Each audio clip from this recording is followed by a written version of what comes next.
Hello, I'm going to do a quick run through of the bump test module within SKF's Microlog Analyzer dBX.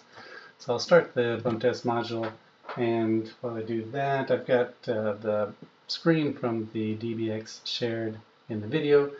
I also have a small piece of angle iron on some foam padding with a accelerometer magnet mounted to it and a small hammer that I'm going to impact that with. So the first thing I'm going to do is load up a project that has everything configured exactly the way I want it for this test setup. So if we take a look at what those settings are, I have the first thing is it is a triax pickup, so I have three directions, 3 channels set up in X, Y, and Z. And if I go to the engineering setup, it's an accelerometer. I'm going to go ahead and leave the units in acceleration and leave the filter to off. Then again, as a bump test, it's not complex. The main thing I'm going to do there is look at the spectrum, the frequency response that I get. And in this case, I'm just looking at fairly low frequencies, 500 hertz, and not a lot of resolution, so that I can have a block size that's fairly appropriate for the bring down that I'm going to have.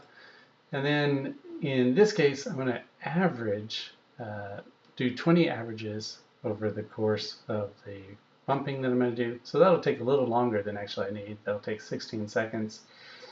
And the other thing that is important here is that I am going to use the peak hold, so that the highest that is seen at any individual bin in the spectrum is going to be retained for the final result.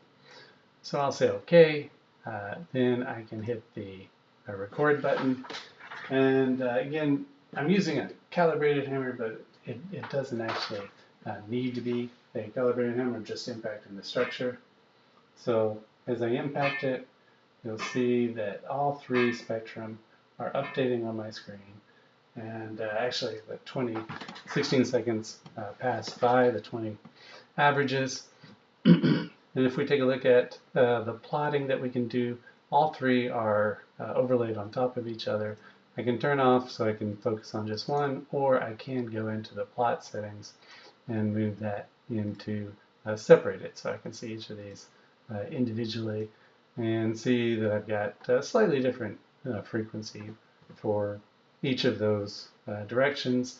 Probably a higher mode up here, and maybe the first mode down in here that's a little harder to see in the foam padding mounting that I have.